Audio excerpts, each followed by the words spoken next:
Queridos amigos e irmãos, a palavra de Deus, ou melhor, a passagem da palavra de Deus para a qual eu gostaria de chamar a sua atenção, se encontra neste Evangelho de João. Nós abriremos no capítulo de número 6, versículo de número 43 e 44.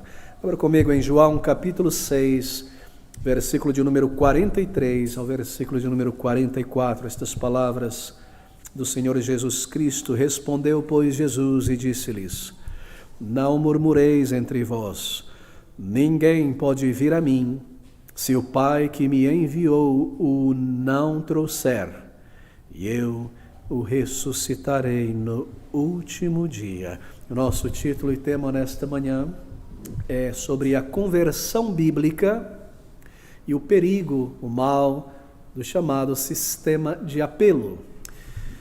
Bem, queridos amigos, para sermos bíblicos e efetivos em todo o trabalho de evangelismo que nós realizamos como igreja ou individualmente ao longo da semana, todo cristão salvo deve compreender a maneira como o Espírito Santo de Deus opera, trabalha na vida de uma pessoa, em uma alma, levando esta pessoa da morte para a vida, convertendo-a, isto é, o processo do Espírito de conversão.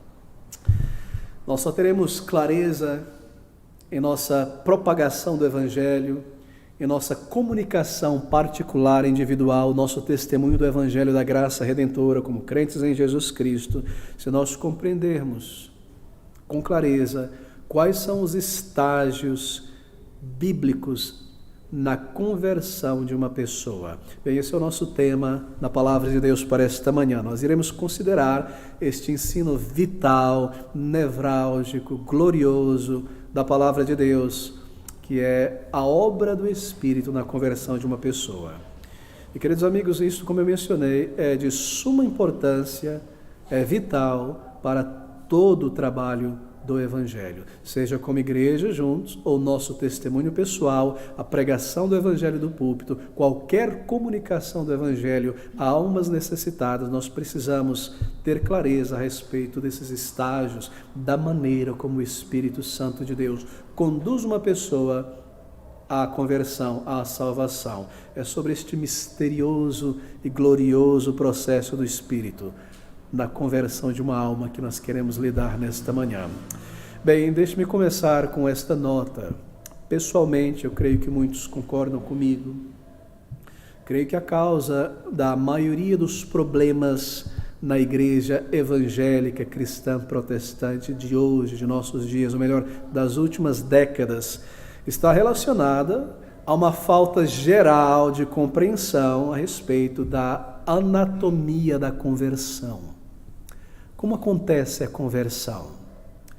Quais são os estágios, as partes, se eu posso assim dizer, da conversão? Por anatomia eu quero dizer estas partes que envolvem o processo de conversão.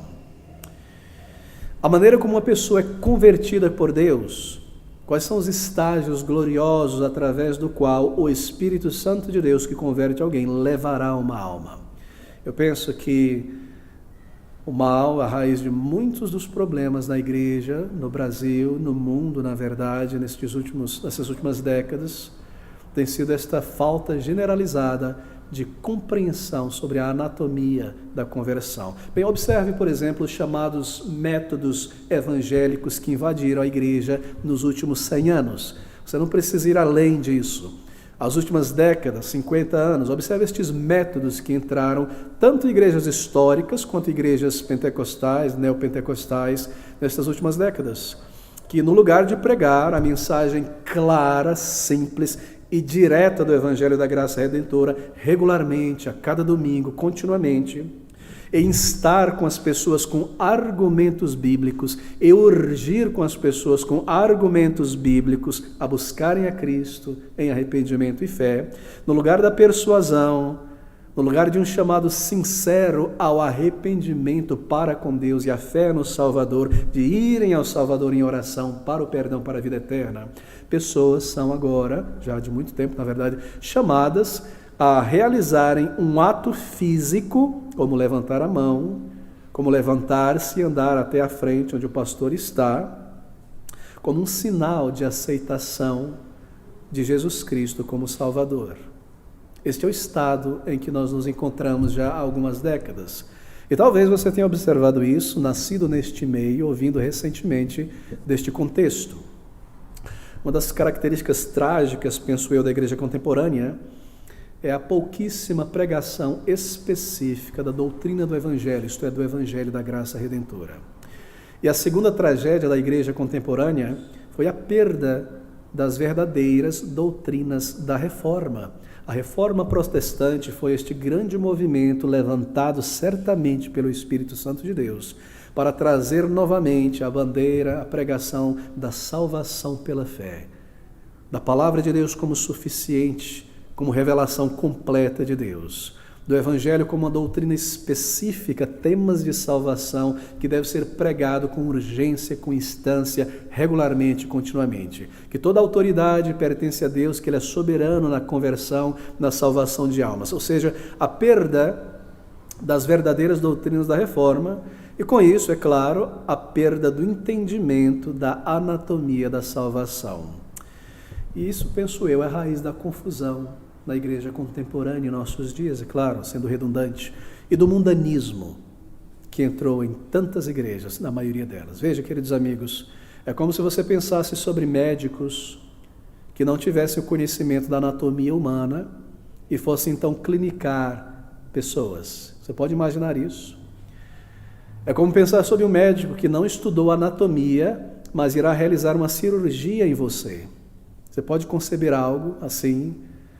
Pastores ou crentes em Jesus Cristo que não compreendem a anatomia, os estágios da conversão de uma alma, como podem eles pregar o evangelho a almas mortas?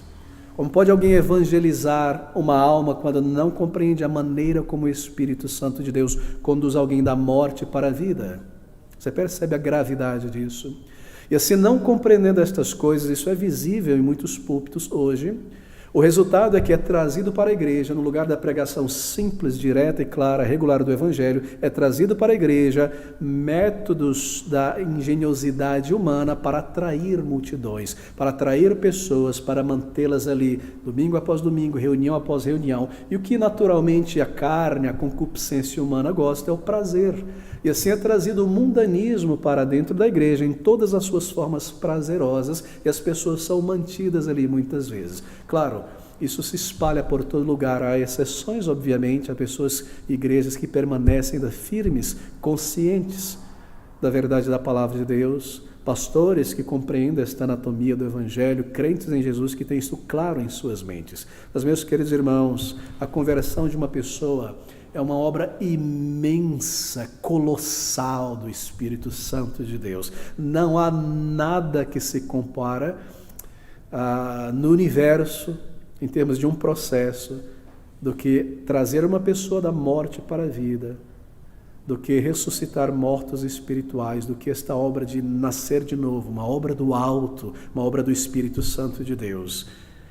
Tentar realizar esta obra genuína que somente o Espírito de Deus pode realizar na vida de uma pessoa e usar para isso técnicas humanas é simplesmente impossível. É como tentar criar em um laboratório um ser humano sem utilizar, as partes necessárias de um homem e de uma mulher para trazer a vida, simplesmente tentando reunir os átomos e as moléculas ali e criar um ser humano. É simplesmente impossível. Tentar salvar, se eu posso colocar nesses termos, tentar realizar esta obra que só o Espírito pode realizar, substituindo a pregação do Evangelho, que é o seu método, para levar pessoas a Cristo através de métodos e técnicas humanas, é simplesmente impossível.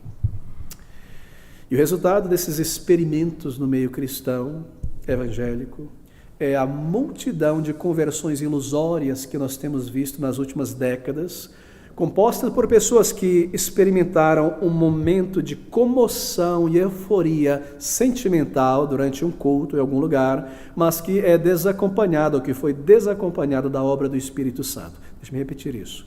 O resultado dessas técnicas e métodos humanos, no lugar da pregação simples do Evangelho, em dependência do poder do Espírito para convencer e converter, é a multidão incrível, a massa incrível de pessoas não convertidas, que preenchem os bancos de igrejas e congregações em tantos lugares no mundo. Pessoas que experimentaram um momento de comoção ou euforia sentimental durante o culto, em uma reunião, mas que foi desacompanhada de uma obra interna do Espírito Santo para a conversão, portanto, não há frutos de uma nova vida. E o resultado disso, que para tentar enquadrar tais pessoas como cristãs na membresia da igreja, é que surgem certas teorias como crente carnal, a pessoa é salva, é um crente, mas é carnal, ainda é mundana. É um absurdo, é uma contradição em termos e tantas outras coisas, não é? Assim, queridos amigos, nós estamos lidando com um tema que é tão importante, que junto com a adoração bíblica e a pregação do Evangelho, creio eu, seja um dos principais temas a serem tocados em nossos dias. A consequência disso, esta quantidade extraordinária de pessoas, membros de igrejas não salvos, sem vida na alma, semi-mundanas e estéreis na obra do Senhor. Porque nós vemos tantas igrejas que vivem em torno de programas, alimento, festa, coral, encontro, isso, aquilo, com um calendário de programas e não evangelísticas. Porque nós vemos tanta confusão dentro de igrejas locais, porque nós vemos tanto do mundo entrando para dentro das igrejas do Senhor Jesus Cristo, por causa de pessoas que não possuem vida na alma dada pelo Espírito. Pessoas que responderam a um método humano, que foram à frente, mas nunca foram a Cristo em arrependimento e fé. Pessoas semi-mundanas, estéreis espiritualmente. Daí não há frutos, daí não há trabalho, daí não há serviço para o Senhor, daí não há santificação, daí há tanta fofoca, confusão e problemas dentro de igrejas. Porque o coração não transformado, ele traz o mundo para dentro consigo, dentro da igreja. E nós queremos falar sobre um tema que está no âmago da vida espiritual. Bem, esse é o rosto, infelizmente, do protestantismo evangélico nas últimas décadas.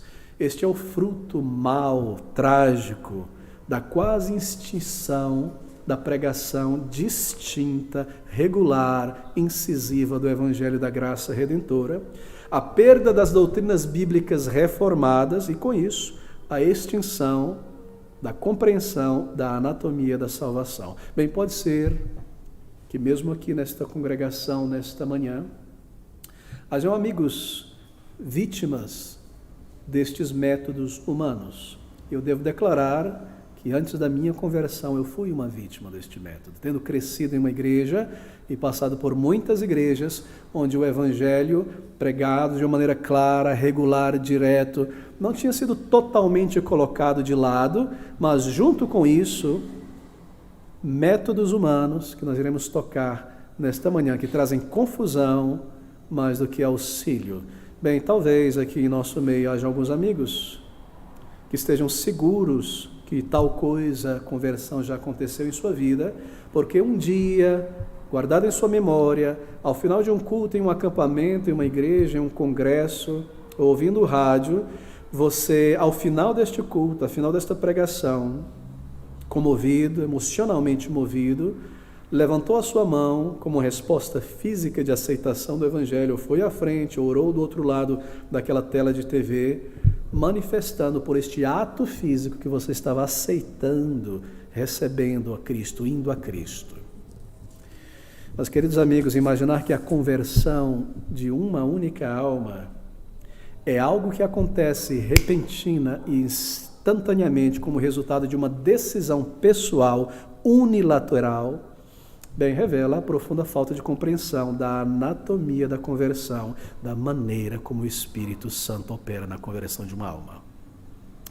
E esse é um dos temas mais importantes, urgentes e cruciais do meio evangélico contemporâneo. Se há algo necessário a ser tocado, voltado, compreendido, este é um desses temas, junto com a adoração na Bíblia, da igreja e a pregação do Evangelho. Bem, a compreensão desta gloriosa obra do Espírito Santo de Deus na alma de um pecador, levando esta pessoa da condição de morto em delitos e pecados para vivo em Cristo Jesus, nada mais do que de filho do diabo para filho de Deus, das trevas para a luz, de escravo do pecado para a liberdade dos filhos de Deus. Uma resposta física, uma mensagem espiritual não pode nem irá realizar esta obra do alto.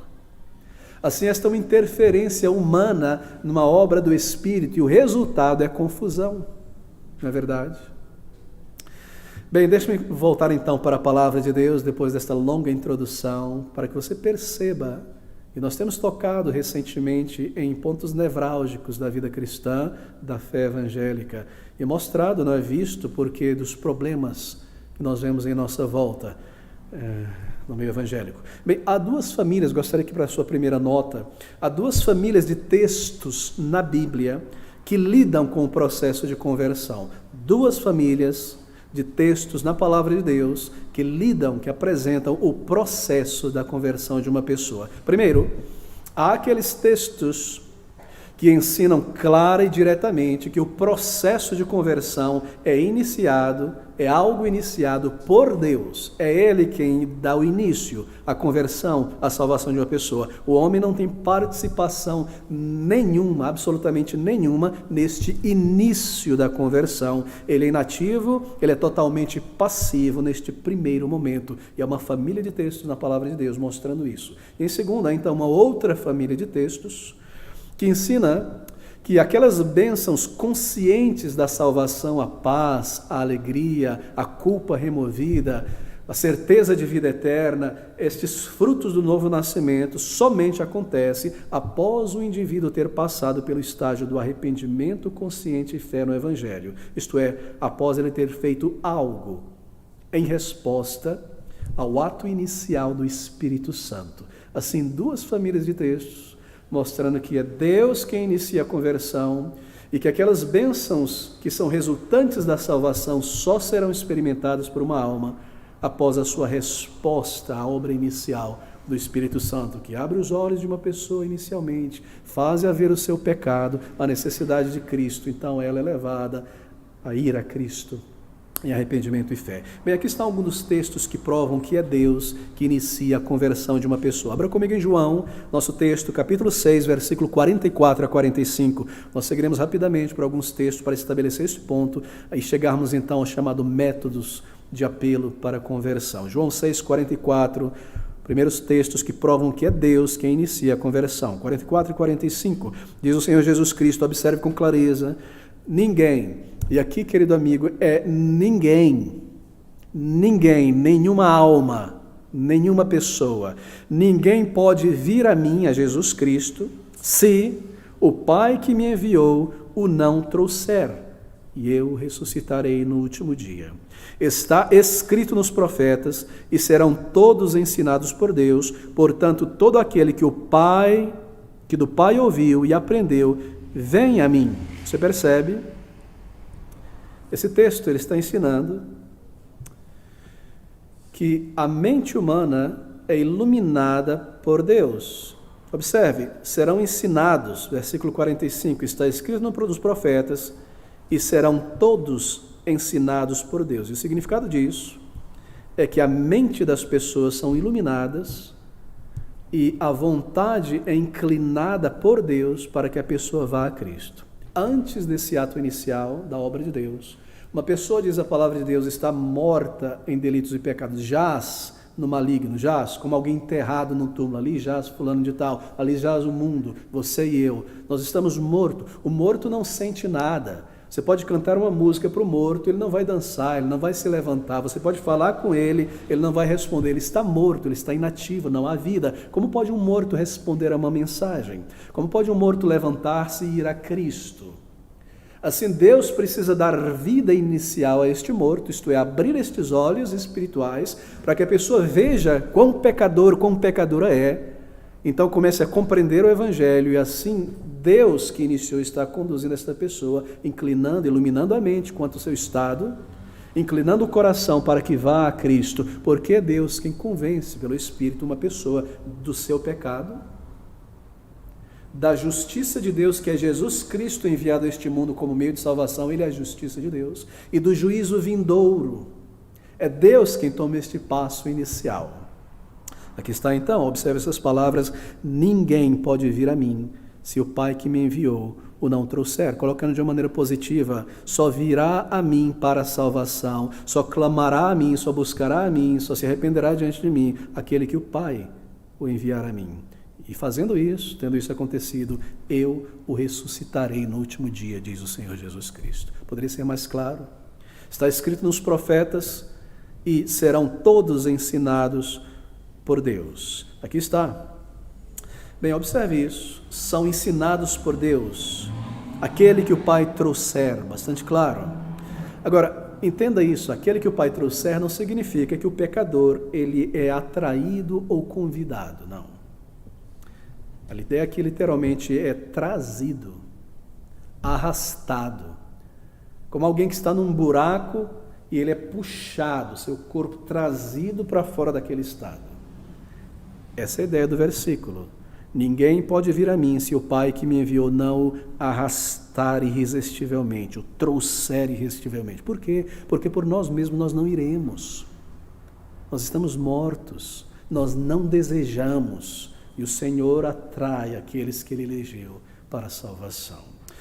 Abra comigo em Atos capítulo 16, versículo 13 a 14.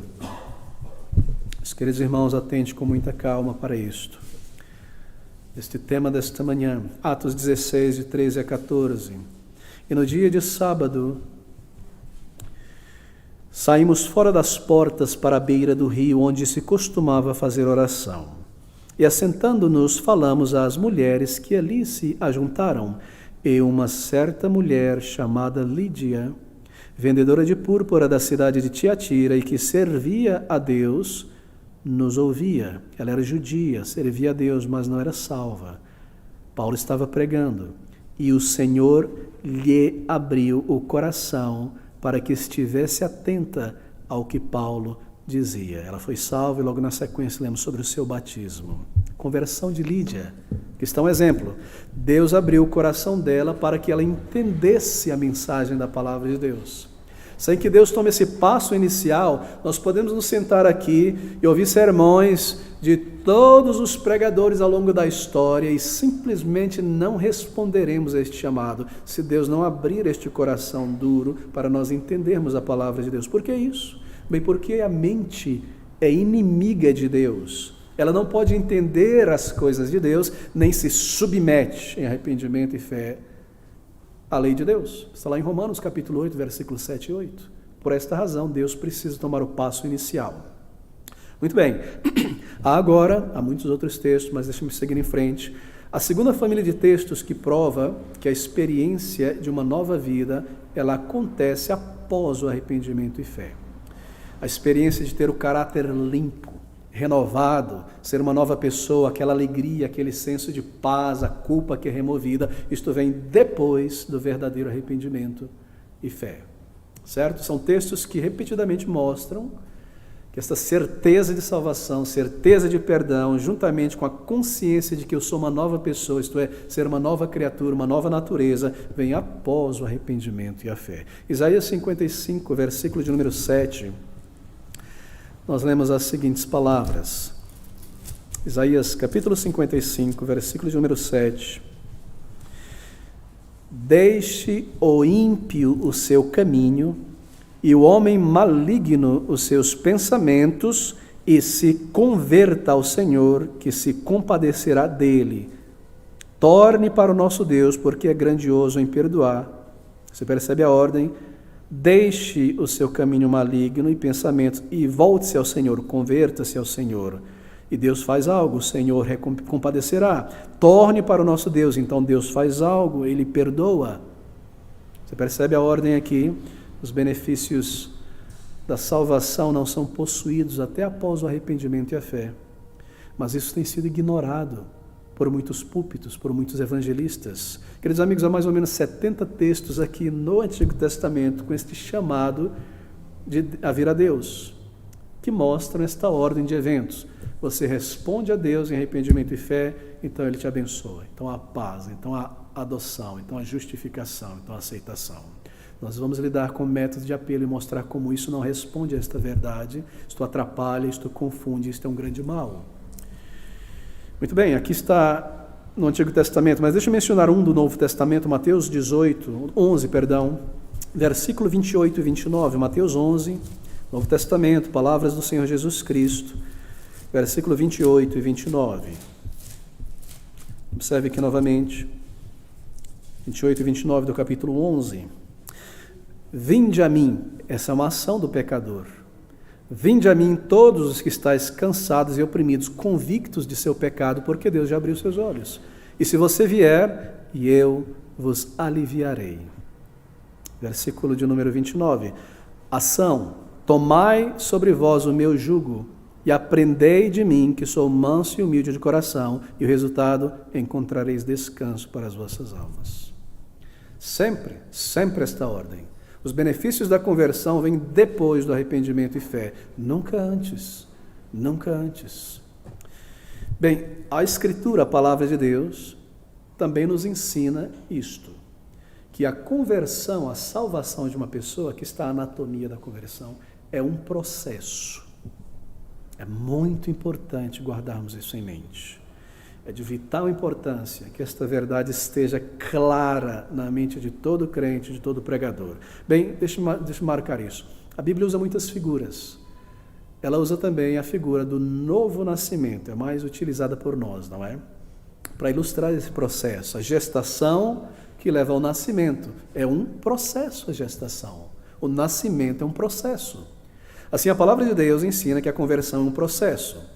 O Senhor chama este processo, lá em João capítulo 3, de nascer de novo. E quando este processo é iniciado, ele engendrará vários estágios e a conclusão, o nascimento da vida. Vai culminar com o novo nascimento de uma pessoa em Cristo Jesus. E assim, por cada uma dessas fases ou estágios da conversão, através de cada uma delas, marque isso, o indivíduo que está sendo salvo passará de uma maneira consciente, que está passando por isso. Deixe-me marcar então a ordem dos estágios na salvação, conforme nós vemos na palavra de Deus. Vou mencionar brevemente. Primeiro estágio é chamado de regeneração ou concepção.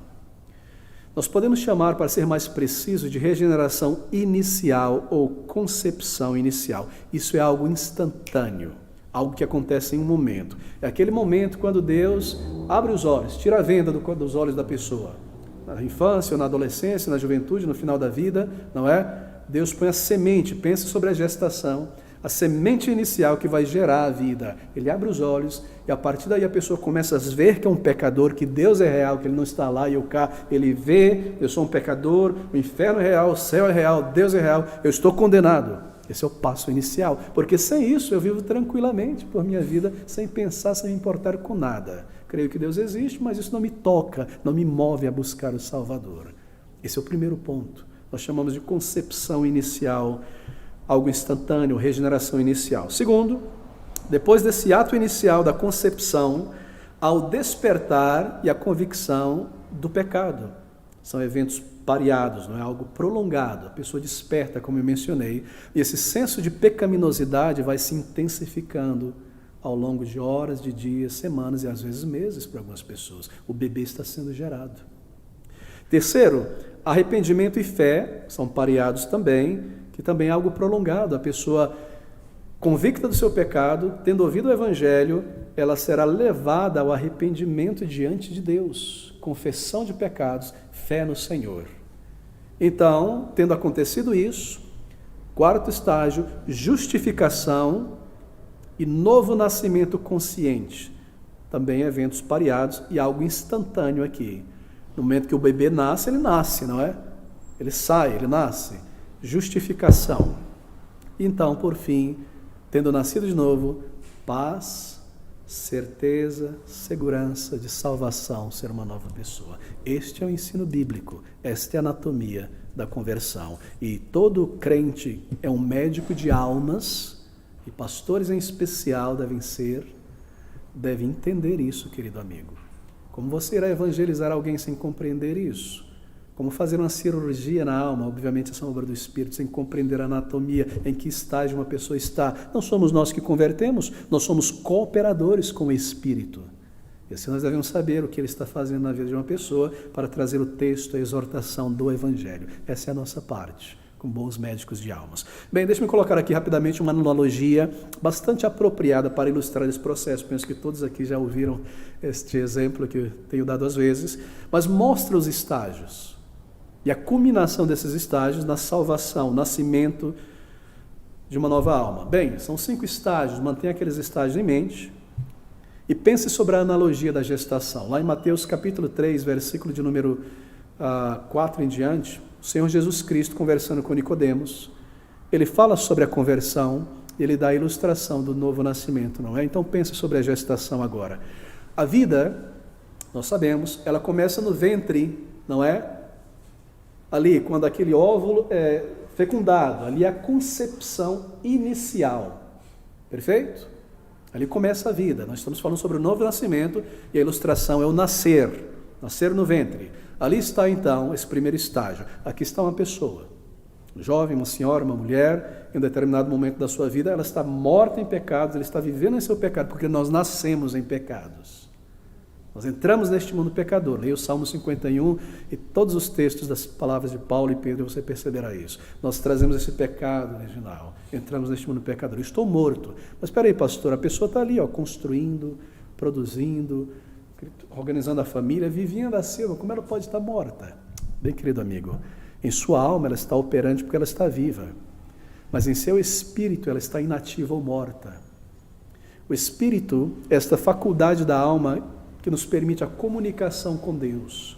O morto, ele não está aqui, ele não se relaciona, ele não pode adorar a Deus, ele está separado de nós, dos seres vivos, não é verdade? Assim, uma pessoa morta em pecados é uma pessoa que está separada de Deus. Ela não adora a Deus, ela não ora a Deus, é Deus lá e eu caio, embora nem creia que Deus existe, talvez porque está escrito na consciência de todo ser humano no nascimento, ela está morta vivendo seus pecados para o seu ego, para si mesmo. Mas Deus em um determinado momento, seja na infância, na juventude, na vida adulta, nós não sabemos o momento, a parábola do Senhor Jesus Cristo dos trabalhadores nos diz que Ele chama pessoas para o seu trabalho de manhã, meio-dia, de tarde e no final. Em um momento Deus irá então colocar esta semente de concepção inicial, dar o passo inicial da vida. Ele vai abrir os olhos. E aquela pessoa que estava vivendo e morta em seus pecados, de repente, naquele momento, ela passa a estar viva, mas viva ainda em seus pecados. O que significa dizer que a partir daquele momento em diante, ela se torna consciente da sua pecaminosidade, do vazio da vida sem Deus, do dia de julgamento, do céu, do inferno. Essas coisas se tornam uma realidade em alta resolução para ela. Realmente, eu sou um pecador, o que é a vida, porque eu estou aqui. Isso vem de Deus, isso acontece. Estou andando em um senso de vazio da vida, a palavra de Deus, e eu vejo realmente, eu não preciso, eu sou um pecador, eu estou na igreja o tempo todo, mas eu vivo em pecado. A palavra de Deus que vai gerar isso. Ouvindo ela, pensando nela, pensando sobre a vida, vai levar uma pessoa a buscar a Deus de alguma maneira. Essa é a concepção inicial, o primeiro estágio. Na sequência nós temos então, este segundo estágio, como eu mencionei, o despertar e a convicção. Os olhos são abertos, a pessoa desperta. Ela se torna convicta de Deus, da pecaminosidade, da sua necessidade de perdão. É Deus quem está gerando vida ali. Então ela é levada ao arrependimento. Conforme o tempo passa, esse senso de pecado começa a aumentar e se agravar. E um senso de condenação maior começa a tomar forma. A pessoa está sendo preparada para o arrependimento, porque se eu não vejo o estado da minha alma, eu nunca clamarei a Deus de todo o coração por perdão, não é verdade? Antes da concepção inicial, eu sei que eu estou errado, então eu preciso da muleta da religião para me dar uma ajuda. Mas quando os olhos são abertos, eu entendo que eu estou morto. E eu começo a me esforçar para agradar a Deus, religião, boas obras, o que é que seja. Começo a subir esta montanha da lei moral de Deus, tentando agradar a Deus, cumprindo os mandamentos, escorrego e tento, escorrego. Eu paro um pecado aqui, caio no outro ali. E eu me esforço para tentar parar desse pecado e não consigo. De repente eu vejo que eu sou um escravo do pecado. E a Deus ativa a minha memória, e uma avalanche de memórias de pecados que eu cometi no passado, que eu tinha enterrado no esquecimento, começa a voltar. Culpa, morte espiritual. Deus é real, os olhos deles parecem estar em cima de mim, eu sou uma vergonha. Deus está preparando, aquele bebê está sendo gerido. Nesse ínterim, a pessoa irá ouvir a palavra de Deus, lembrar de um sermão que já ouviu. No folheto, no texto da palavra de Deus, recebeu o convite para ouvir o evangelho, porque a fé e o arrependimento vêm pelo ouvir da palavra. Esse é o método de Deus, ele estabeleceu isso. O evangelho é o poder para transformar. Ela irá ouvir, esse desespero irá misturar-se com esperança, e Deus dará certos alívios na jornada para que a pessoa não se consuma em desespero, porque é poderoso, é fortíssimo o senso de culpa. E a pessoa desejará ir a Cristo, desejará ir a Deus em arrependimento, talvez sem compreender, mas veja, ela está consciente de que algo está acontecendo com ela. Ela não sabe que talvez que seja conversão. Ela não está dormindo e acordei, estou salvo. Levantei a mão, agora estou salvo, batizar. Não, algo está acontecendo, Deus está gerando isso. Então, depois disso, convicção, aquela pessoa que estava lá cansada, culpada, vinde a mim todos que estáis cansados pelo pecado, pelo vazio da vida, sobrecarregados das suas boas obras e nunca alcança paz com Deus, como Lutero, como todos aqueles que tentam se justificar, como você e eu. Aquela pessoa cansada, quase doente, assim por dizer, angustiada, ela começa a bater na porta, começa a orar ao Senhor da sua maneira. Ó Senhor, me ajuda, me salva. Mas pode ser que Deus deixe a pessoa ali diante da porta estreita sem entrar, porque Deus está quebrando o orgulho. Pode ser que a pessoa queira muito o céu, não quero ser condenado, mas ela não se envergonha ainda dos seus pecados. Então Deus vai deixar ali, até que a pessoa por inteiro venha. Outras razões. Por isso que se delonga um tempo, cada uma experiência diferente, mas o mesmo processo. Até que um dia, em determinado momento, aquele bebê que estava se formando, chega ao momento de nascer. Deus sabe qual é o momento.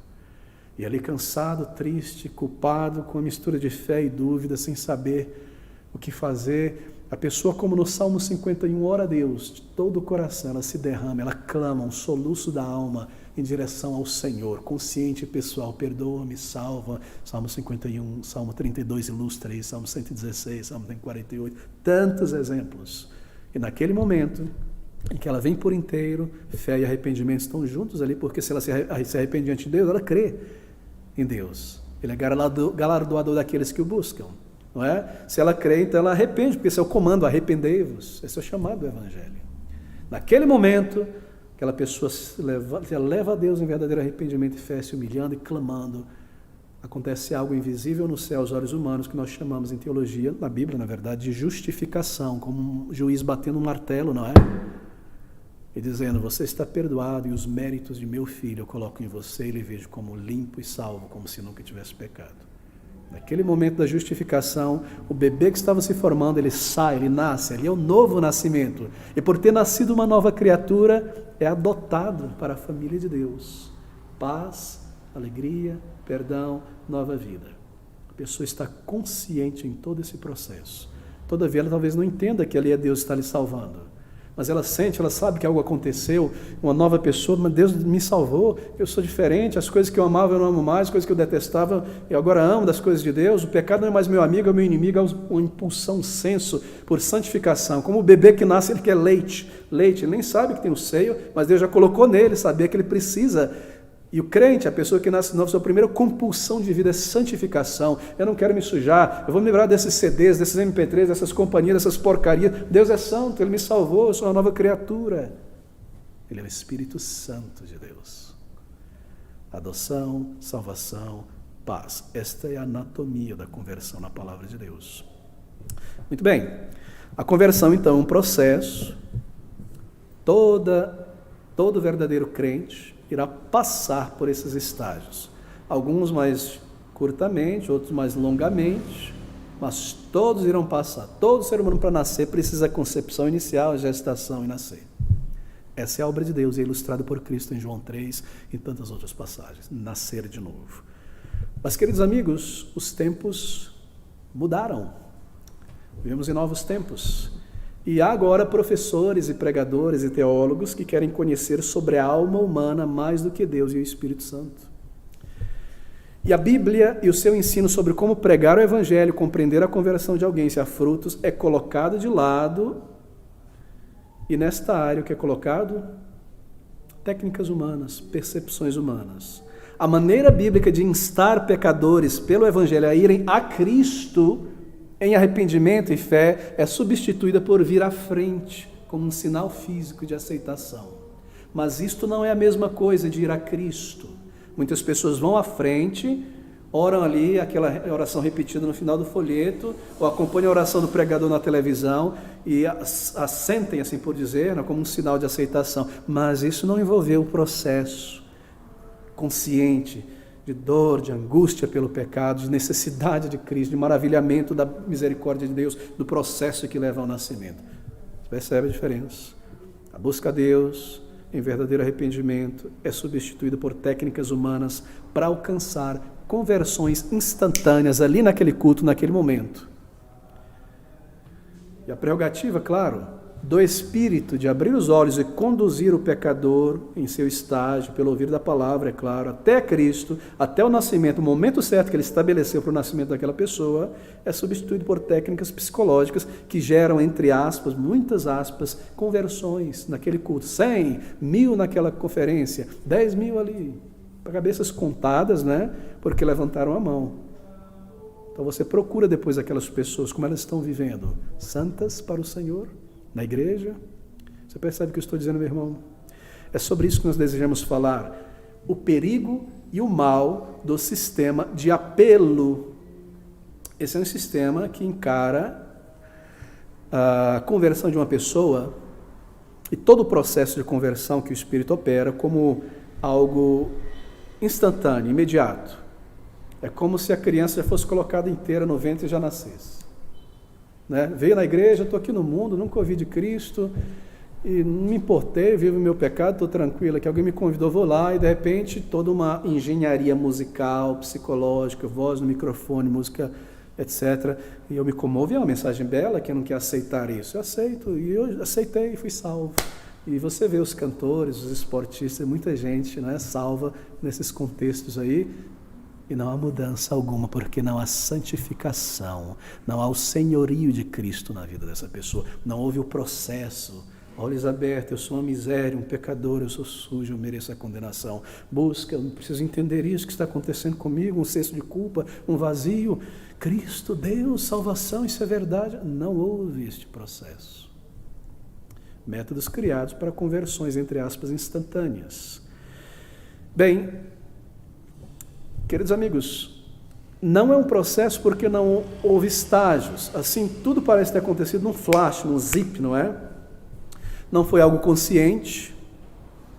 O que aconteceu ali foi uma cirurgia com anestesia geral. Você não sentiu nada. Mas a conversão é algo consciente. Você sabe que algo está acontecendo, você teme a sua condenação, o seu pecado, o Espírito de Deus te faz ver o que está acontecendo, para depois da conversão você entender que foi Ele que te trouxe. Mas na conversão instantânea, é como se você tivesse uma cirurgia feita em você por anestesia geral. Você chega, beleza, no hospital, vamos lá, deitou, não é? Anestesia, dormi, acordei, poxa, fizeram meu transplante de coração, estou bem, vou para casa, não senti nada, sou salvo, estou salvo. Nasci de novo, levantei a mão. Não. A conversão é uma cirurgia do Espírito de novo coração consciente. É doloroso, é consciente, eu estou passando, eu sei, Ele me salvou. Você percebe a maldade desses métodos? Eles enganam e confundem pessoas, dando-lhes uma falsa esperança de que foram salvos porque fizeram um sinal, foram à frente, quando nunca foram a Cristo. E o resultado é que são institucionalizadas na igreja, batizadas, e estão ali, se tornam professores, pregadores, quando nunca nasceram de novo. E o que vai ser trazido para a igreja? Um mundo com o coração não transformado. Bem, esse é um ensino novo, como eu mencionei, não é? Novo em termos, mas já existe há muito tempo os métodos. E eu vou mencionar alguns, então, nós temos clareza, não sei se nós iremos conseguir concluir nesta manhã. Bem, este método que eu acabei de mencionar, instantâneo, é baseado em técnicas humanas, não é? Por exemplo, vou ilustrar alguns, mencionar alguns. Regeneração por decisão. O que é isso? É aquele aceitar Jesus. Repita comigo esta oração. Certo? Isso é regeneração por decisão. Segundo, sala de aconselhamento. A pessoa quer aceitar o Senhor, fique depois do culto. Conversar ali naquela sala, e ali um trabalho psicológico, uma pressão, repita comigo, levante a sua mão. Terceiro, regeneração por apelo. Levante a mão, eu apelo a você, estou apelando que você venha a Cristo aqui na frente, levante a mão.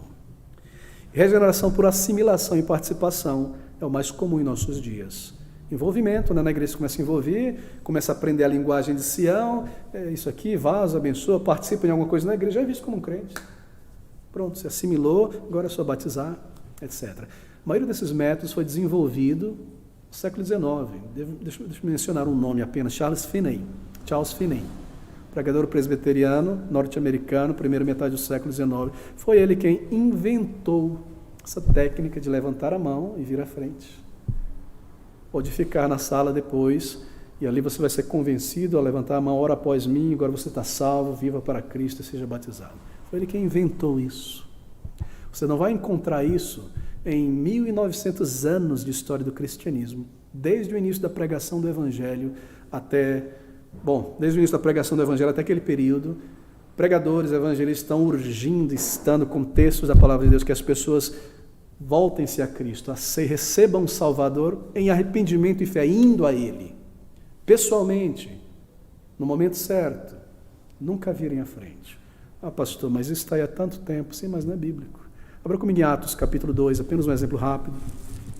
Atos, capítulo 2, aqui está a igreja, não é? O primeiro sermão da igreja inaugurada. Pedro irá pregar, uma multidão de homens e mulheres de vários lugares ali presente. E no capítulo 2, versículo 36, Pedro termina a pregação do Evangelho. Saiba, pois, com certeza toda a casa de Israel, que a esse Jesus a quem vós crucificastes, Deus o fez Senhor e Cristo. Agora observe, Pedro termina a pregação, não é verdade? E nós lemos no versículo 37 que, ouvindo eles isto, compungiram-se em seu coração. Isso é uma obra do Espírito, ao ouvir a palavra de Deus. E perguntaram a Pedro e aos demais apóstolos: que faremos, homens e irmãos? Pare por aí no momentinho. Pedro termina, o Espírito de Deus visita aquelas almas, elas são compungidas pela vergonha e pelo pecado, eles perguntam: o que faremos? Nós matamos o Senhor da vida, o Senhor da glória, Jesus, estamos condenados. O que faremos? Isso é uma pergunta de alguém que deseja conhecer a Deus. E qual é a resposta de Pedro? Leia comigo o versículo de número 38. Pedro diz o seguinte: disse-lhe Pedro: aquele que quer aceitar o Senhor Jesus Cristo, levante a mão e venha aqui na frente e eu orarei por você. Não é? Arrependei-vos e cada um de vós seja batizado em nome de Jesus Cristo. Remissão de pecados, recebeu o dom do Espírito Santo. É ele que deve responder a isso, pessoalmente, porque Deus já abriu os olhos dele, daquela multidão. Trouxe convicção de pecado, arrependa-se, e há centenas de textos ensinando o que é verdadeiro arrependimento. Não é remorso, não é tentar polir a vida, melhorar, passar um verniz de cristianismo semi-mundano, frio, não. Arrependimento, Salmo 51, Salmo 32, Salmo 116, clamor, sou um pecador, meu pecado está diante de mim, e ao Senhor em arrependimento. Isso aqui é um resumo em Atos, é claro que eles fizeram isso. Muito bem, então não é um método bíblico, isso foi introduzido como eu mencionei. E porque muitos de nós nascemos nesse contexto, nós imaginamos que apelar a uma pessoa e a Cristo é esse apelo, não. E às vezes nós recebemos críticas aqui na nossa igreja, pela internet. Mas essa igreja, eu fui lá no culto à noite, o evangelho foi pregado, mas não teve apelo. E eu estou aqui colocando coração e intestino e as tripas para fora, e urgindo, e apelando, e clamando, quase indo de sacudir, falando teu nome. E isso não é apelo? Queridos irmãos, que ponto nós chegamos? Não é? Mas deixe-me continuar, o nosso tempo é curto. Bem, você não encontrará nada do tipo em toda a história do cristianismo. Esse sistema de apelo, então, baseado em técnicas psicológicas, uso de técnicas humanas em evangelismo, cruzados, etc. Agora, recentemente, nas últimas décadas, uso de filme, música, não é? Também foi adicionado. Emocionalismo, um apelo à emoção e não à mente, pela palavra. Persuasão emocional e não uma mensagem dirigida à mente.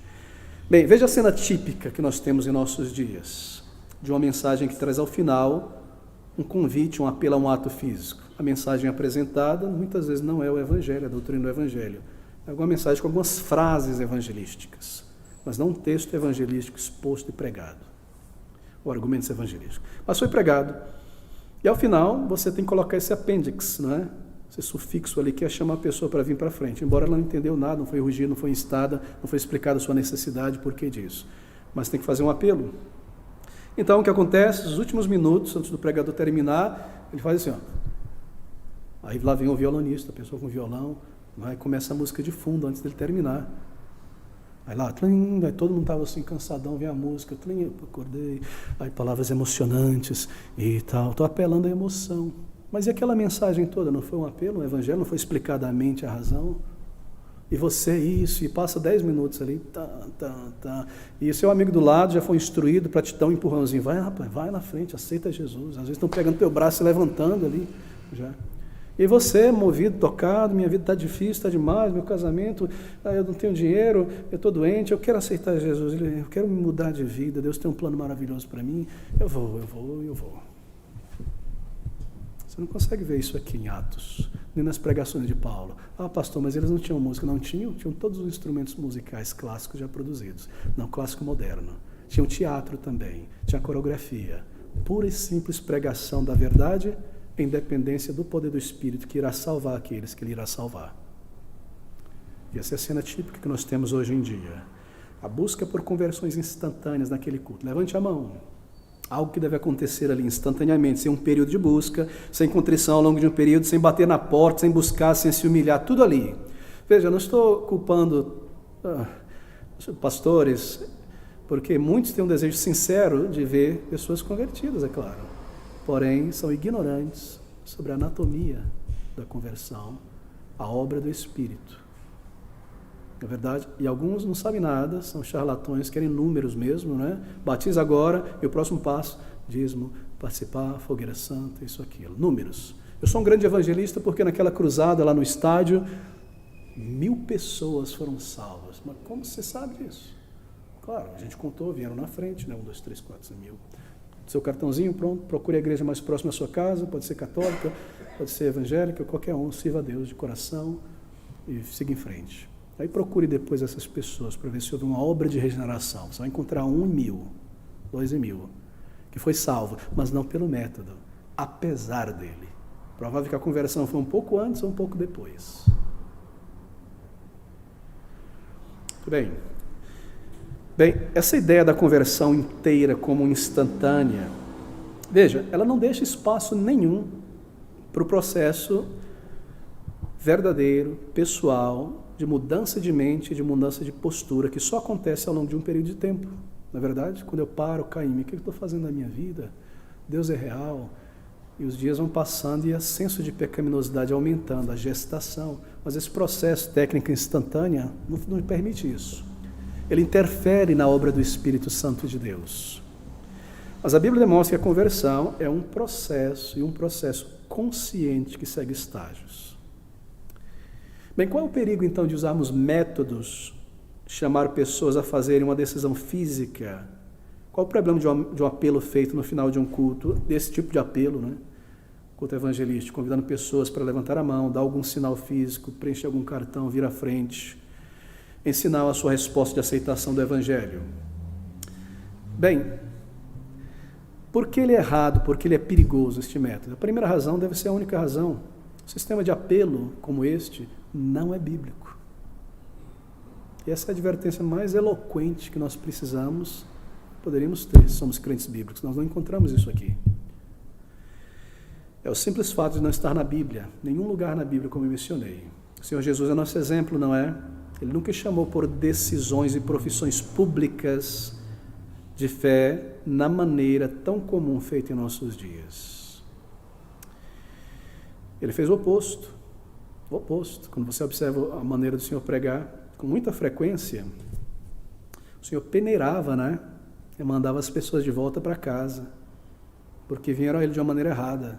Veio a multidão a Cristo, porque Ele não aproveitou aquilo ali do outro lado do lago, em Cafarnaum.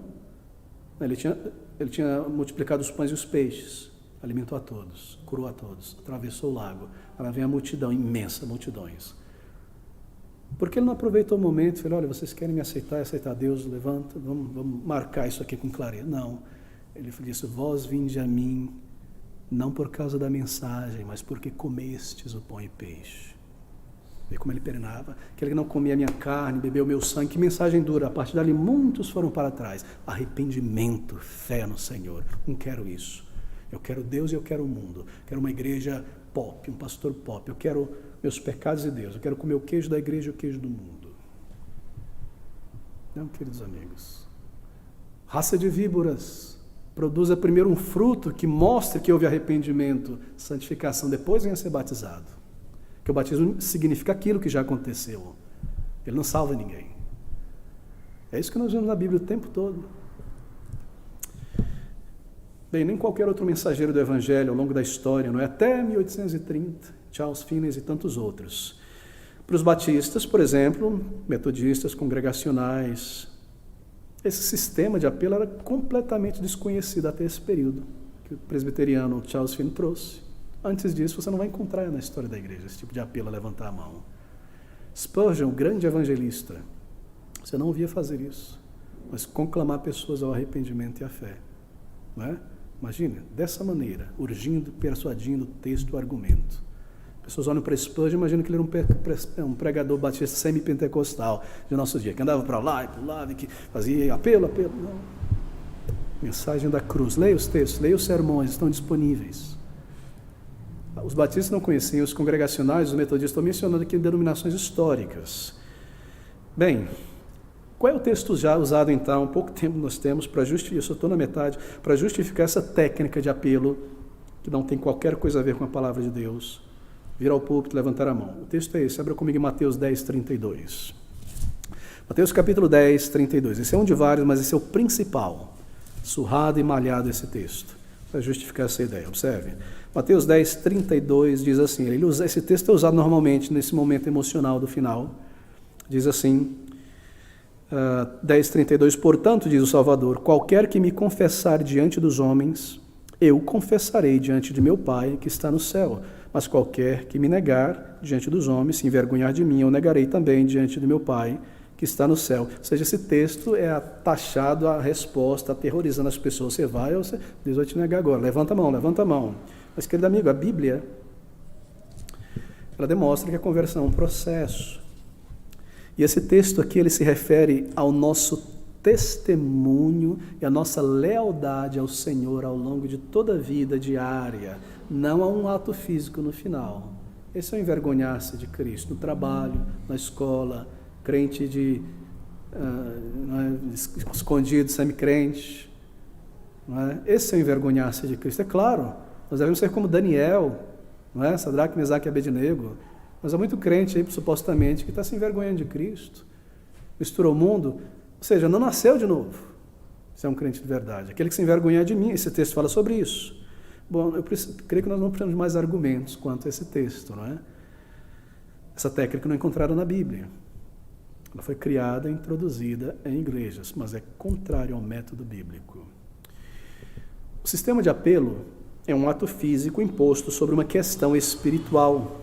Ele erra e é perigoso porque produz ou introduz um ato público em algo que é profundamente pessoal, de foro íntimo, a obra do Espírito numa pessoa.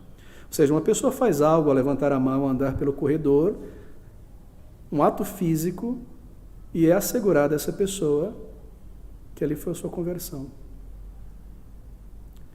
Mas a resposta de um pecador arrependido ao Salvador é algo privado e é selado entre o pecador e Cristo, pelo Espírito. Deveria ser uma transação individual, de foro íntimo, não é? Pessoal, exclusivamente espiritual. Assim, essa técnica, ela interfere na maneira, não é? Na maneira consciente do processo que a pessoa deve vir a Cristo. Ela corta tudo isso aí.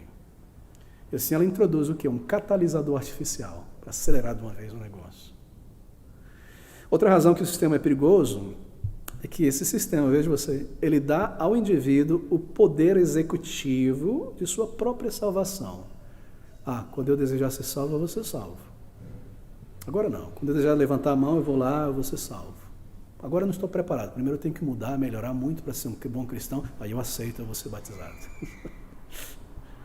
Não é tremendo isso? Mas é trágico, muito trágico. Porque amanhã a sua vida será chamada para prestar contas. E eu vou decidir quando eu vou ser salvo. Bem, isso infunde na mente da pessoa que está buscando a Deus de verdade essa ideia de que ele possui o poder executivo em suas mãos para a sua própria salvação. Quantos filmes nós já assistimos, né, sobre isso? Eu me lembro desses filmes da Convenção Batista, não é? E está lá, 2 pessoas salvas, dizendo salvo na escola com a jovem, mas tinha um péssimo testemunho. Aquela menina que ia na igreja, fala, nunca vou, olha esse povo aí, esses cristãos. Aí um dia, aqueles 2 lá mudaram, fizeram uma coisa muito boa, falaram, olha, isso realmente mostra o caráter de Deus, agora eu vou aceitar Jesus. Senhor Jesus, entra em meu coração, eu te aceito, amém. Eu tenho poder. Deus está lá de braços cruzados esperando por mim, que eu aceite ou que não aceite.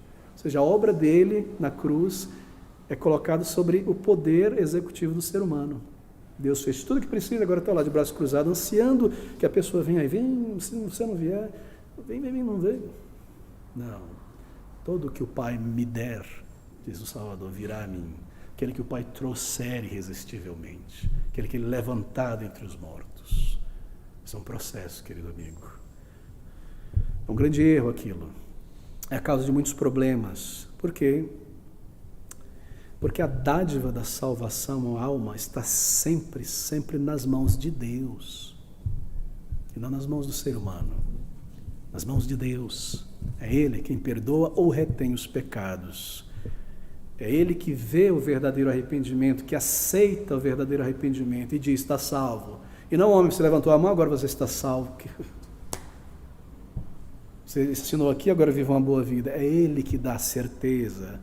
É Ele que diz à minha alma, tu és o meu filho amado. Não o homem que diz, você foi salvo porque você aceitou, você foi batizado. Olha, eu fui vítima disso.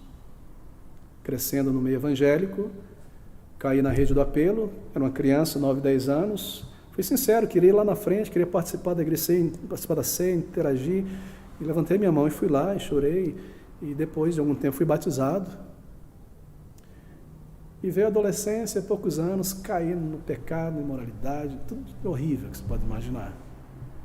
Mas ao mesmo tempo, pense você, estava ali naquela condição, mas eu já fui salvo, eu já levantei a mão, porque eu sou um crente carnal, estou melhorando, vou na igreja, volto para a igreja, já fui salvo, eu levantei a mão um dia, fui salvo.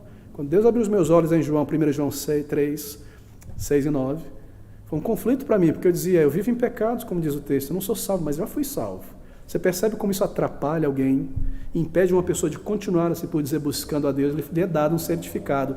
Eu tenho chamado isso de boias, são as boias salva-vidas que são dadas às pessoas, né? Uma boiazinha aqui, batismo, levantei a mão, estou tranquilo. Até que Deus vem, estoura essas boias e vem um desespero, eu sou um pecador, eu estou morto, não há nada em mim, não há justiça em mim, eu estou na igreja, eu estou no mundo, a minha mente é poluída, meu coração é poluído. E eu desespero e começo então a clamar. E aí salvação, e não boias. Deus pode dar certeza de salvação a alguém que o busca apenas com 4 palavras. Senhor, lembra-te de mim. Mas por trás disso aqui, Deus conhece o pensamento e o coração. Ele sabe que houve um verdadeiro arrependimento ali dentro. Porque o arrependimento vem do Senhor. Então Ele sabe, é Ele na cruz, vendo e aceitando o arrependimento de alguém. Outra pessoa pode se aproximar de Deus com muitas palavras, muitas lágrimas, mas o Senhor pode manter ele lá na porta, batendo por muito tempo, porque talvez haja uma coisa errada em sua maneira de se aproximar de Deus. Talvez a pessoa não seja completamente genuína.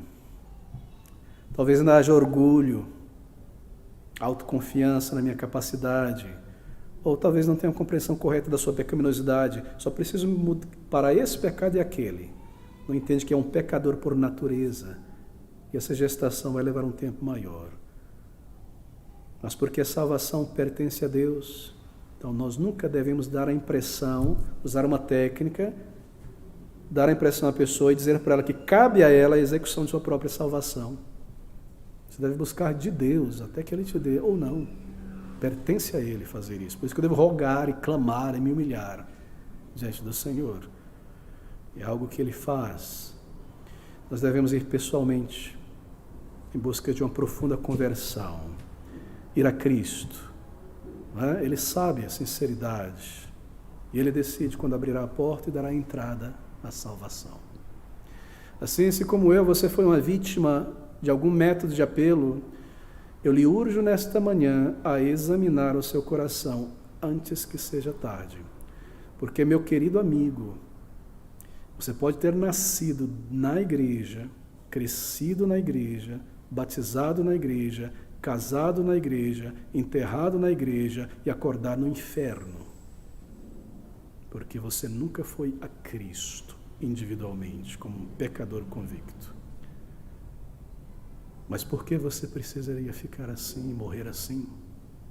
Quando Ele diz, vinde, Vinde, vinde a mim, como você está, do jeito em que você está, a Cristo em arrependimento. Então foi Satanás quem criou esses métodos, que coloca algo entre você e o teu Salvador, que te engana e você para aqui. Examine o teu coração. Então vá a Cristo em arrependimento e fé. E Ele que sonda o coração irá sondar o teu arrependimento e te dar uma resposta de paz e a certeza de vida eterna. Meus irmãos, deixe-me terminar com alguns pontos aqui. Esse sistema é absolutamente errado, porque ele nunca questiona a maneira da pessoa ter ido a Cristo. E dá a impressão que isso não deve ser questionado. Diz a pessoa que qualquer que seja a sua atitude, você será aceito por Deus. Deus é amor, venha como você está, permaneça como você está. Deus aceita tudo. Não é isso o evangelho de hoje? Venha como está e permaneça como está. O evangelho da graça redentora é: venha como está, para ser lavado, mas haveis sido lavado, mas haveis sido transformado. 1 Coríntios 6, 11, 14. Você não pode julgar ninguém, ver essa pessoa, ela é só diferente, mas despojada, ela é só mundana, terrível, é salva, ela levantou a mão, você não vê o coração? Sim, nós não vemos o coração, mas nós vemos o fruto. Graças a Deus que Ele nos deu evidências. De que maneira nós poderíamos receber alguém na membresia da igreja sem saber se é salvo ou não? Sem esses frutos maravilhosos do Espírito na vida, cujo primeiro e a áurea que rodeia todos os demais é santificação, senhorio de Cristo. Se isso não está lá, não houve conversão.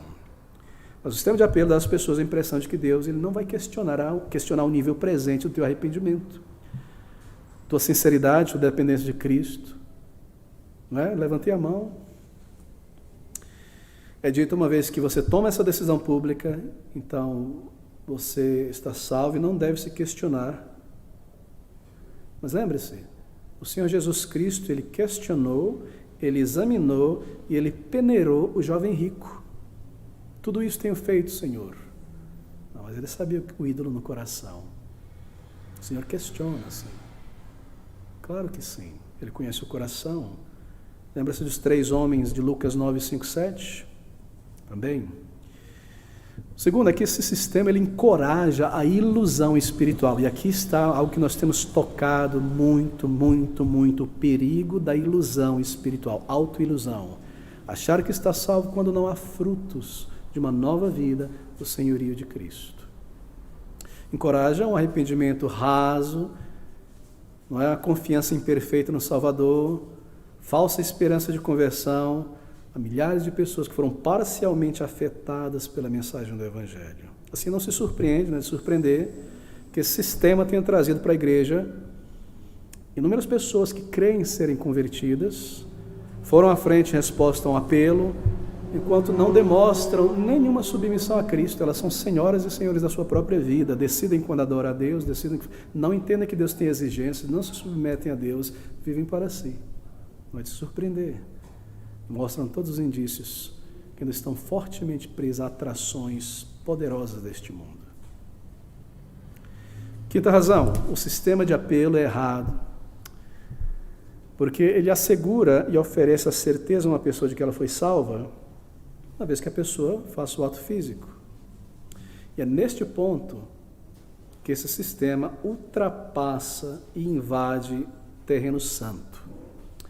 Porque isso abusa dessa prerrogativa que pertence somente ao Espírito Santo de dar certeza de salvação. Mas já levantei, estou salvo. Me foi dito que eu estou salvo. Fui batizado, estou salvo. Me foi dito. Não, é o Espírito quem traz isso. Esse é um outro mal muito grande. E por esse método de apelo, essa conversão real, espiritual, que é obra do Espírito, é colocada de lado por uma aceitação. Me converter ao cristianismo. Sim, converter ao cristianismo, mas não a Cristo. Há uma diferença muito grande. Conversão por decisão humana, que é engendrada por métodos humanos. E assim, quantas pessoas, não é? Depois de repetirem a oração com sinceridade, levantarem a mão com sinceridade, mas nunca buscaram, não houve arrependimento, não houve clamor. Elas depois sentem que nada mudou na vida e voltam Os mesmos pecados tornam-se pior. Nada mudou em mim. Segue suas vidas como se nada tivesse mudado, apenas um pouco religioso. Não houve conversão, porque Deus não selou no coração a conversão, porque não houve busca, arrependimento. E aí você tem pessoas nécias, pastores nécios, que não parecem perceber, diante dos seus olhos, uma pessoa morta, não consegue cheirar, ver que está morto. E continua tentando manter esse cadáver vivo. Como? Levanta esse cadáver, vem para a igreja, vai ter um almoço amanhã, vem, um cano aqui, vem para a igreja, vai ter uma cantata, vem para a igreja, vai ter música, vamos rapaz, levanta esse cadáver, mantém ele como cristão, até entregá-lo às chamas eternas, com suas mãos sujas de sangue, diante do Senhor.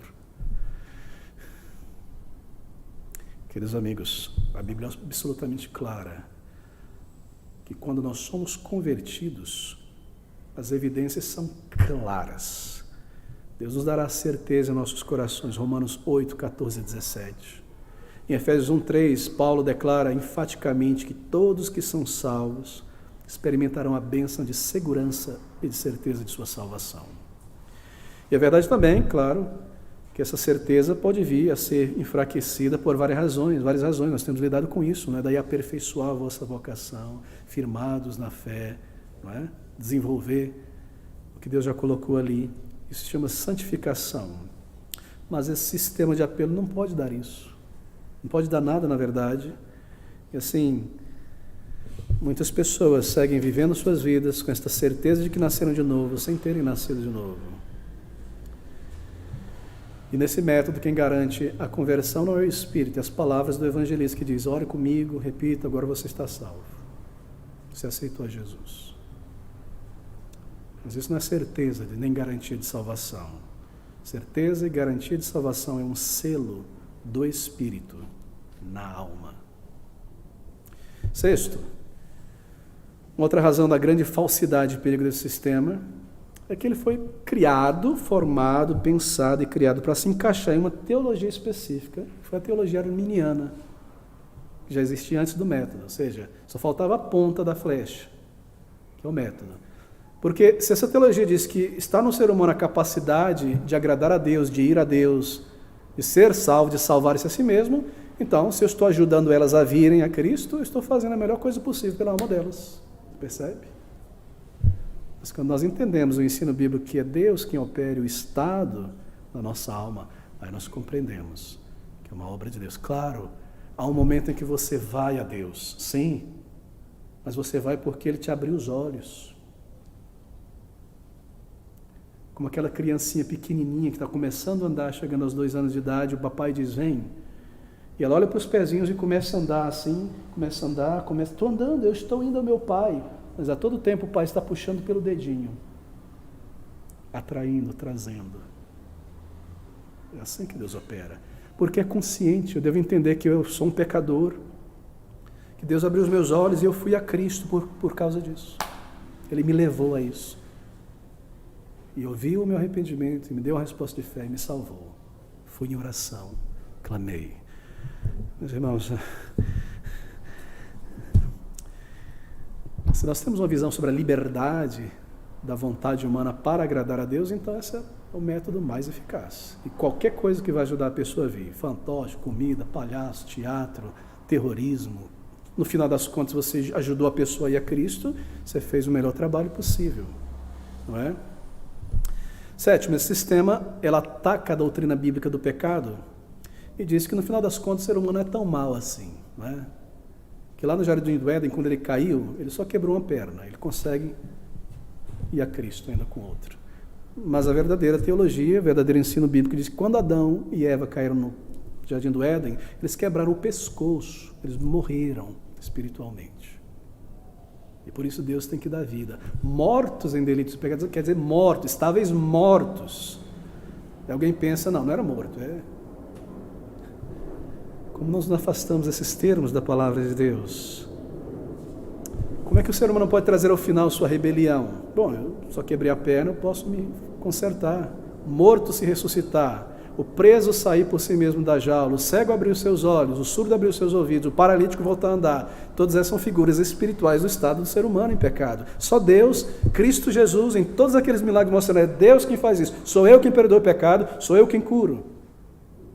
Eu posso fazer isso. Mas se Ele abrir os meus olhos pela sua misericórdia, então Ele me levará. Sua boa obra Ele completará. Será que o sistema de apelo estragará a conversão de uma pessoa eleita? É claro que não. A boa obra de Deus, iniciada na concepção, Ele levará, por fogo, por pedra, por chuva, por dureza, por ataque de Satanás. Todo que o Pai me der virá a mim, e eu ressuscitarei no último dia. Virá. A boa obra que Deus começou entre os filipenses, Ele completará. A boa obra que Ele começa em uma vida, Ele completará. Ele não irá perder. Ele não faz obras faraônicas, Ele conclui. Ah, mas aqui está o plano de salvação. Deus, o homem era reto, ele caiu. Deus é amor. Ele tem um plano maravilhoso para a sua vida. Você tem que buscá-lo, aceitá-lo. Esse é o plano de salvação da Bíblia. Isso é uma mentira. Você quer ver qual é o plano, a ordem executiva de salvação? Plano de salvação, abra comigo em Romanos capítulo 8. Romanos capítulo 8, aqui está o plano, a ordem estabelecida por Deus para a salvação. Romanos capítulo 8, versículo de número 28 em diante. Aqui está o plano. Observe o plano bíblico de Deus. Sabemos que todas as coisas contribuem juntamente para o bem daqueles que amam a Deus, daqueles que são chamados segundo o seu propósito. Veja o plano de Deus agora. Porque os que dantes conheceu, também os predestinou para serem conformes à imagem de seu Filho, a fim de que ele seja o primogênito entre muitos irmãos. E aos que predestinou, a estes também chamou, abriu os olhos, e aos que chamou, a estes também justificou na conversão, arrependimento, e aos que justificou, a estes também glorificou. Isso é no céu, na eternidade. Esse é o plano de salvação. Esse é o plano. Engendrado, formulado na eternidade passada. Está aqui, em ordem, em sequência, da maneira certa, e irá acontecer. Não há dúvida disso. Não o plano humano, raso, disfarçado, que engana, que põe o poder executivo na mão do pecador e o engana. Não, aqui, queridos amigos, você vê o poder disso, a maneira como Deus inicia e completa.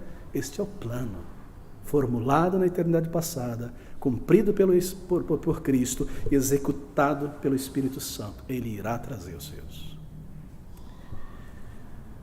Bem, 8. E para concluirmos, esse sistema mostra pequena fé nos métodos de Deus. Bem, será que é porque há em nós uma inclinação na carne, em confiar somente nas coisas que nós controlamos, que nós criamos esses métodos? Agora eu sei que a pessoa salva, porque eu vi, ela levantou, eu sei, foi salva. Será que é por isso que nós criamos esses métodos? Essa nossa tendência, inclinação de confiar somente nas coisas que a gente consegue controlar? Não é? Será que é porque há em nossa mente incredulidade no método de Deus e autodeterminação? E esse sistema de apelo mostra a falta de confiança de muitos líderes, a antifé dele nos métodos bíblicos. Qual é o método bíblico? Pregue o Evangelho. Urja, insta e espere que o Espírito de Deus irá convencer e levar ao arrependimento. Mas isso é tão simples, sim, é o método de Deus, porque a Ele pertence a salvação. Nós somos cooperadores com o Espírito. Mas não, preciso criar um método que eu garanta. Eu pego o peixe, eu tenho o peixe em minha mão, que eu vejo que ele foi tirado dali. Não.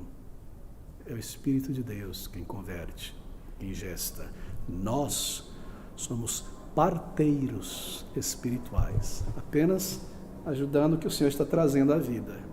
Urgindo, instando, explicando. Deus abriu os olhos, explicar, urgir com a palavra. A pessoa está buscando a Deus mostrar. Eu não vou conseguir, eu peco demais. Olha aqui, vinde a mim, todo que vier a mim.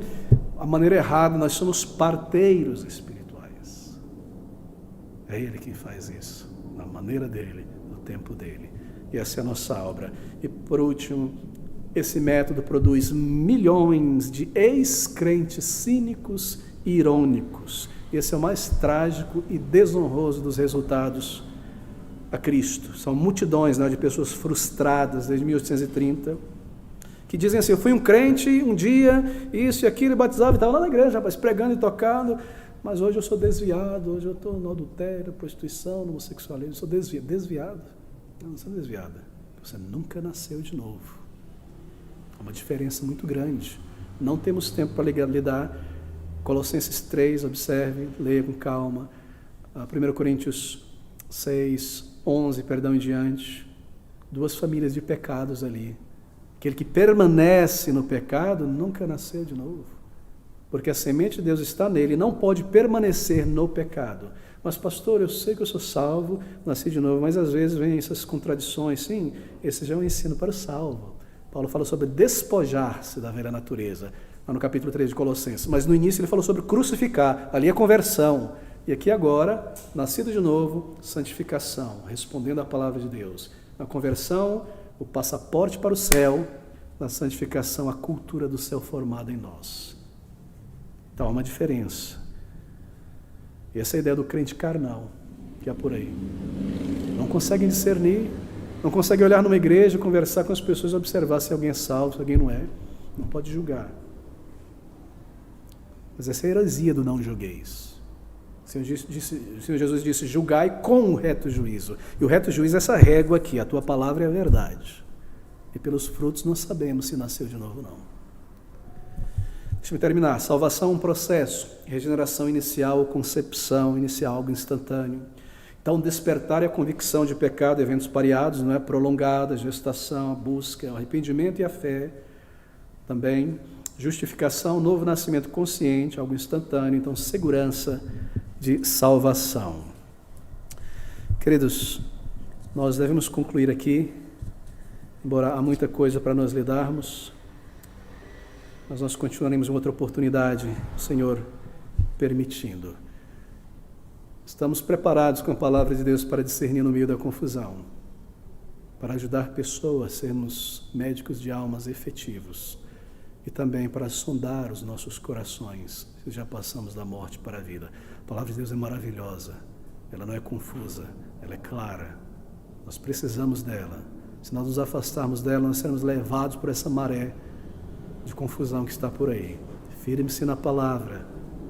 Quão maravilhoso é o nosso Deus e a sua palavra, que Ele aplique ao nosso coração e entendimento juntos nesta manhã.